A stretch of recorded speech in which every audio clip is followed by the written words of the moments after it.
دوست کے ساتھ اس نمک کی طرح رہو جو کھانے میں دکھائی نہیں دیتا، لیکن اگر نہ ہو تو اس کی کمی بہت محسوس ہوتی ہے۔ حضرت علی رضی اللہ تعالی عنہ نے فرمایا، مجھے اس شخص پر تعجب ہوتا ہے جو روز دیکھتا ہے کہ اس کی سانس اور عمر کم ہو رہی ہے اور وہ موت کے لیے تیاری نہیں کرتا ہے اور بھولا بیٹھا ہوتا ہے۔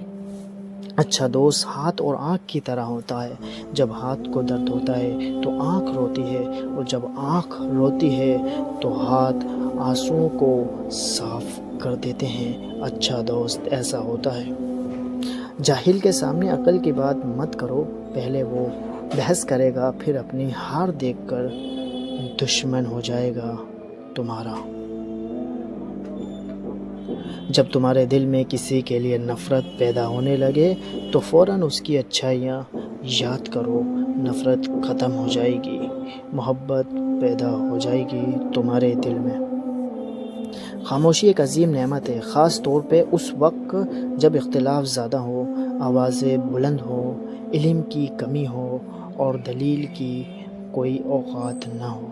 اچھے لوگوں کا تمہاری زندگی میں آنا تمہاری قسمت ہوتا ہے، اور پھر انہیں سنبھال کر رکھنا یہ تمہارا ہنر ہوتا ہے۔ دل میں برائی رکھنے سے بہتر ہے ناراضگی ظاہر کر دو، اچھا رہے گا۔